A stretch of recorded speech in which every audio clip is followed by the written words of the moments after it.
I think these days that cooking has gotten very, very complicated.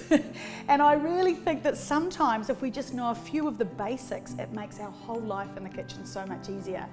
One of those things is how to cut vegetables.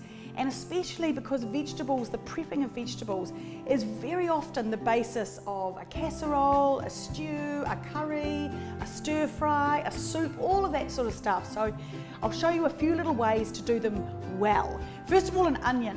You've got two ends of the onion, the bit that grows under the ground and the bit that grows above the ground. So the trick is to take off the little bit that grows above the ground and then to cut the onion in half. And this makes it so much easier to peel because I watch people struggle with a whole onion trying to get the skin off it, and it looks really difficult. So if you cut it in half, you get a good edge and see it just comes off nice and cleanly like that. If a recipe calls for slices of onions, a lot of people will be tempted to cut the onion sort of crossways like this. But in actual fact, if you cut it this way from top to bottom, the onion will cook 3 times as fast, did you know?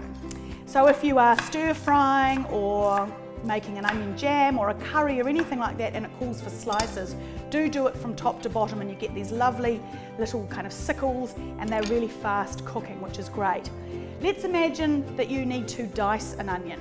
Same thing, peel the onion first by cutting it in half and then just taking off one end, so you've peeled it, or I'm peeling this one.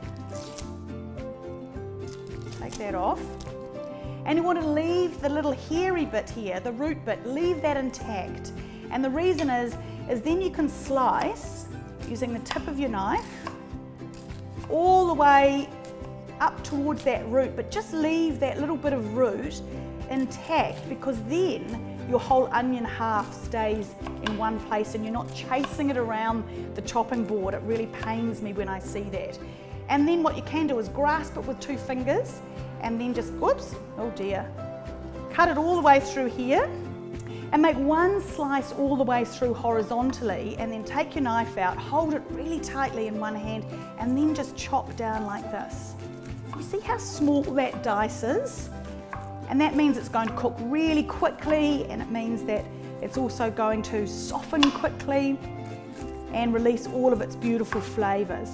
And all you do is take it all the way down to the root and then, oops, you've got this tiny little bit that you can then throw away. But the rest of it was all in control and didn't end up all over your chopping board. So that's how we cut the onion properly.